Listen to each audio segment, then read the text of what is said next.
কিয়ামতের ময়দানে আল্লাহর কাছে বান্দা কোন আমল করলে হিসেব ছাড়া জান্নাতে যাবে? জানেন কেউ? বলতে পারেন কেউ? ভাই, আল্লাহর কাছে হিসেব দিয়ে জান্নাতে যাওয়া কি সহজ কাম না কঠিন কাজ? আরে আল্লাহর কাছে তো অনেক দূরের কথা। আপনি যে প্রতিষ্ঠানে চাকরি করেন তার মালিকের কাছে, উপরস্থ বসের কাছে একেবারে পুঙ্খানুপুঙ্খ করে প্রতিটা পয়সার হিসাব দিয়ে একদম সবকিছুতে পারফেক্টনেস প্রমাণ করা, এটাই তো একটা কঠিন কাজ, দুঃসাধ্য কাজ।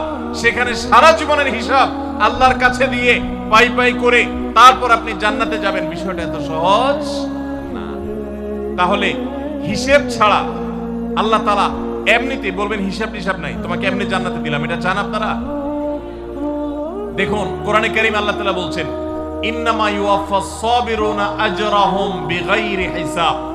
আল্লাহ বিনিময় দেওয়ার ক্ষেত্রে, সওয়াব দেওয়ার ক্ষেত্রে দুনিয়াতে যারা সবরকারী হবে, যারা ধৈর্যশীল হবে, যারা সহিষ্ণু হবে, যারা নিজেকে নিয়ন্ত্রণ করতে পারবে, এই সবরকারীদেরকে আল্লাহ তাআলা হিসেব ছাড়া দিবেন, তাদেরকে সওয়াব দিবেন হিসেব ছাড়া।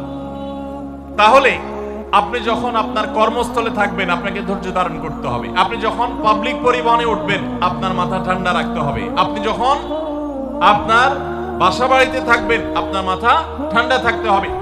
মাথা গরম হয়ে যায় যাদের, হট মেজাজ যারা, কথায় কথায় মাথা গরম হয়ে যায়, ধৈর্যহীন হয়ে যায়, যেখানে সেখানে গন্ডগোল বাধায় দেয়, মারামারি বাধায় দেয়, ধৈর্য সহ্য বলতে কিছু নাই, এই লোকগুলো কিন্তু এই সৌভাগ্যবান মানুষদের কাতারে শামিল হতে পারবে না।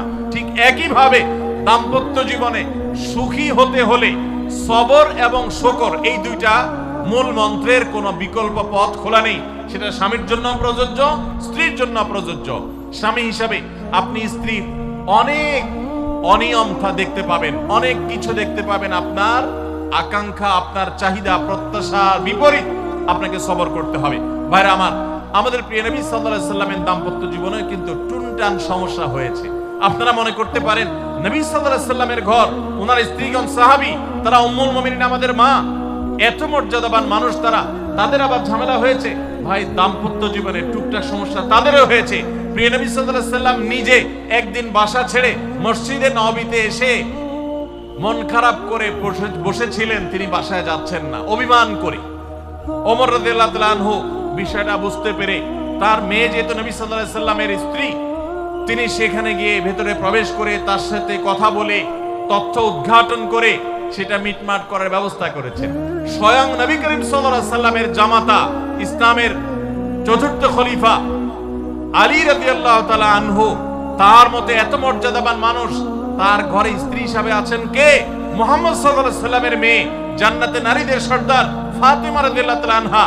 এত বড় মানুষ তারা, স্বামী স্ত্রী দুইজন, দুই দিককার নেতৃত্বে, একজন যুবকদের নেতৃত্ব দিবে, আরেকজন জান্নাতি যুবতীদের, নারীদের নেতৃত্ব দিবে। এত বড় মর্যাদাবান মানুষ, তাদেরও দাম্পত্য জীবনে কিন্তু টুনটান হয়েছে। একবার আলী রাদিয়াল্লাহু তাআলা আনহু এসে মসজিদে টানটান হয়ে শুয়েছিলেন মাটিতে, মনটা খারাপ, ঘরে একটু হালকা ঝামেলা হয়েছে, তো এই জন্য মসজিদে নববীতে এসে মাটিতে শুয়ে আছেন। নবী করিম সাল্লাল্লাহু আলাইহি ওয়াসাল্লাম দেখে বুঝতে পেরেছেন, টের পেয়ে গেছেন যে কিছু একটা হয়েছে বাসায়। তখন তিনি জামাইকে ডেকে বললেন, কুম ইয়া আবা তুরাব, এ মাটির বাপ, মাটিতে শুয়ে আছেন, এজন্য রসিকতা করে বললেন, এ মাটির বাপ, উঠো, দাঁড়াও, দেখি কি হয়েছে বলো। ভাইরা আমার, দাম্পত্য জীবনে টুকটাক সমস্যা হবেই হবে। যারা বিয়ে করেন নাই আগে থেকে প্রস্তুত থাকেন, বুকে পিঠে ছালার বস্তা সব বেঁধে রেডি থাকেন। বিশেষ করে সময় যেভাবে গড়াচ্ছে, তাতে করে সামনে থেকে হেলমেট পরেও যাওয়া লাগতে পারে। শুধু যাওয়া না, বাসায় ঢোকার সময় বাইক থেকে নামার পর হেলমেটটা আগে খুলবেন না, আগে যা বুঝবেন পরিস্থিতি কি, তারপর হেলমেট করবেন। বুঝেন নাই? দাম্পত্য জীবনে টুকটাক সমস্যা হবেই, এটা প্রত্যাশিত। মনে রাখবেন, এই জিনিসটা যদি আপনি আগে থেকে মাথায় রাখেন, তাহলে আপনার কষ্ট অনেকখানি দূর হয়ে যাবে। আমরা অনেকে আকাশ থেকে নেমে পড়ি, কি বলে, এত বড় সাহস, এই কথা বলতে পারে কেন? ভাই আশ্চর্য হচ্ছেন কেন? এর চেয়ে বেশি কথা বলতে পারে, মাথা বাড়ি মারছে, আরে ভাই ছুরি মারে নাই, যে এসব করে দেয় করে। বুঝেন নাই কথা? একই কথা বোনদের জন্য প্রযোজ্য। আমার মা বোন যারা শুনছেন তাদেরকে বলছি, আপনার স্বামীর একটা কথা শুনে আপনি আকাশ থেকে নেমে পড়ছেন, আকাশ ভেঙে পড়ছে মাথার উপরে। কি এটা বললো সে? আপনি ডিপ্রেসড হয়ে যাচ্ছেন। আরে বোন, ডিপ্রেসড হচ্ছেন কেন? এটা কেন? আরো শক্ত কথা আপনাকে বলতে পারে, এটা আপনি মাথায় রাখেন। কারণ দিন শেষে তিনি মানুষ, তার ভুল হতে পারে। একটা সময় তিনি তার ভুল বুঝতে পারেন। দাম্পত্য জীবনে যদি স্বামী স্ত্রী উভয়ে যদি ধৈর্যশীল না হয়, সবরকারী না হয়, হুটহাট রিয়াকশন করে ফেলে, কখনো দাম্পত্য জীবনে সুখী হওয়া সম্ভব নয়। মনে রাখতে হবে, একসাথে থাকতে গেলে, দুইটা পাতিল একসাথে থাকতে গেলে টুনটান লাগে না? বাধা হয় না? আপনার কাছে যদি কেউ এসে গাল গল্প দেয়, দেখবেন অনেকে গাল গল্প দেয়। গাল গল্প দেওয়া লোক আছে না নাই? ভাই 30 বছর সংসার করেছি, জীবনে আমাদের একটা কথা হয়নি। ডাহা মিথ্যু, এ লোক ডাহা মিথ্যু। আপনার 50 বছরের সংসারে কোনো বিষয় হয় না। হ্যাঁ, ঝগড়া করেন না সেটা ভিন্ন বিষয়, কিন্তু ভিন্ন মত হবে না, দ্বিমত তৈরি হবে না, নিজেদের মধ্যে ভুল বোঝাবুঝি তৈরি হবে না, একবারও হবে না জীবনে। অসম্ভব। মুহাম্মদ সাল্লাল্লাহু আলাইহি সাল্লামের ঘরে যদি হয়ে থাকে, আলী রাদিয়াল্লাহু তাআলা ফ্যামিলিতে যদি হয়ে থাকে, সাহাবীদের ঘরে ঘরে যদি হয়ে থাকে, আপনি কি?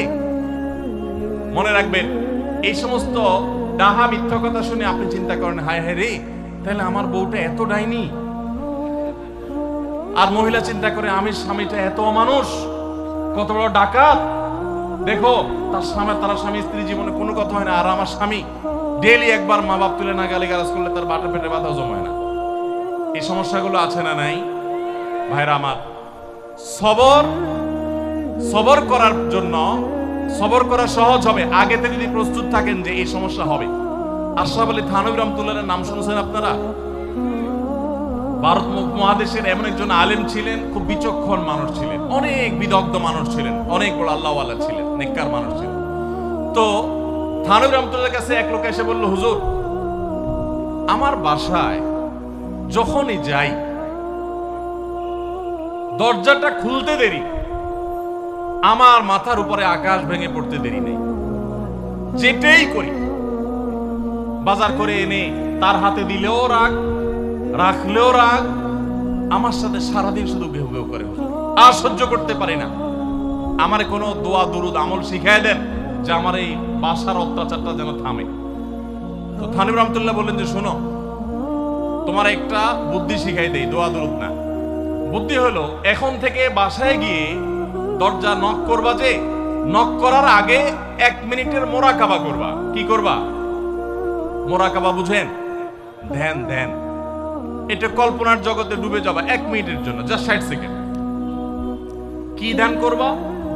দরজায় যায় থামবা, থেমে চোখ বন্ধ করে মাথাটা নিচু করে চিন্তা করবা, আমার ঘরের ভিতরে একটা কুকুর আছে। ওর মানুষ দেখলে কি করবে? ঘেউ ঘেউ করবে। অতএব এটাতে আমার রাগ হওয়ার তো কিছু নাই। কুকুর কেন ঘেউ ঘেউ করছে এটা জিজ্ঞেস করার তো আরেক বোকামি। অতএব এটা আমি মাথায় কিছু নেব না, ইগনোর করব।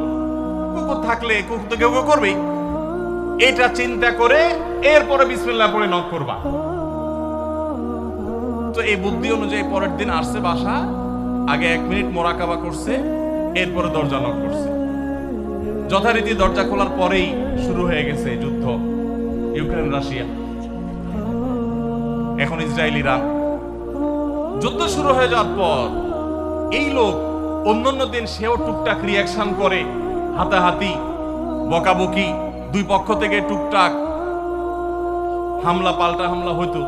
কিন্তু আজকে সেই লোকটা আর হামলা টামলা তার করা দূরের কথা, উল্টা সে মিটমিট করে হাসতেছে এবং একটা পর্যায়ে আর নিয়ন্ত্রণ করতে না পারে পিক করে হাসেই দিছে। এবার বউ চিন্তা করতেছে কাহিনী কি? কারণ যারা ঝগড়া করে তাদের সাথে পাল্টা ঝগড়া না করলে কিন্তু মেজাজ গরম হয়। কদিন আগে শুনছেন না পত্রিকায় যে এক মহিলা স্বামীরে ডিভোর্স দিছে? কেন? কারণ স্বামী ঝগড়া করে না। কদিন আগে পত্রিকা দেখছেন। এই মহিলা যখন দেখছে স্বামী হাইসা দিছে, সে এবার ঝগড়া টগড়া থামায়া বলতেছে, ঠান্ডা মাথা বলছে, কাহিনী কি বলো তো, তুমি হাসতেছো কেন? বল না না কিছু না কিছু। সে তো বলবে না। স্বামী মনে করছে হয়তো অন্য কোনো কাহিনী আছে, কোনোভাবে উদ্ধার করতে পারে নাই। পরের দিন আবার সেম কাহিনী, আবারও হেসে দিচ্ছে। মহিলা চিন্তা করছে ব্যাপার কি, বলে না আজকে তো তোমার একদিন কি আমার একদিন, বলতেই হবে তোমার। কেন তুমি হাসতেছো? আমার ঝগড়ার বিনিময়ে তুমি ঝগড়া না করে হাসতেছো, অপমান করতেছো। আমার ঝগড়ার কোনো দাম নাই? আমি কি কথা বলতেছি না, এগুলো কোনো মূল্য নাই? যখন চেতে যাচ্ছে এবার বলতেছে, শোনো তুমি যেহেতু জোরই করতেছো, তাহলে আমি বলি, আমি গেছি এক হুজুরের কাছে, হুজুর আমার এই বুদ্ধি শিখাই দিছে, আমি সেই বুদ্ধি অনুযায়ী চিন্তা করি। এখন আমি চোখের সামনে যখন চিন্তা করি যে কুকুর গেউ করতেছে, আমার হাসি আসে। ও চিন্তা করে, কি বললা তুমি? তাহলে তুমি এই মনে করো আমারে?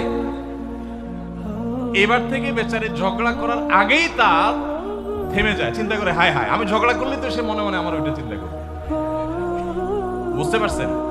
দাম্পত্য জীবনে একটু বুদ্ধিশুদ্ধি করে না চললে, শুধুমাত্র সোজা হয়ে দোয়া দুরুদ পড়বেন আর সব সোজা হয়ে যাবে, শুয়ের মধ্যে এত সোজা না। একটু বুদ্ধিশুদ্ধি খাটায় চলতে হয় এবং সবর করতে হয়। এই যে ভদ্রলোক যদি সবর না করতেন, তাহলে মারামারি কাটাকাটি করে কখনো সমাধান হয় না। স্বামী স্ত্রী উভয়কেই আমরা এই যে ঘটনা বলেছি, এই ঘটনার মাধ্যমে কাউকে ছোট করার উদ্দেশ্য না, জাস্ট বোঝানোর উদ্দেশ্য। এটা বিপরীত দিক থেকেও হতে পারে যে আমরা সবর করতে হবে দাম্পত্য জীবনে।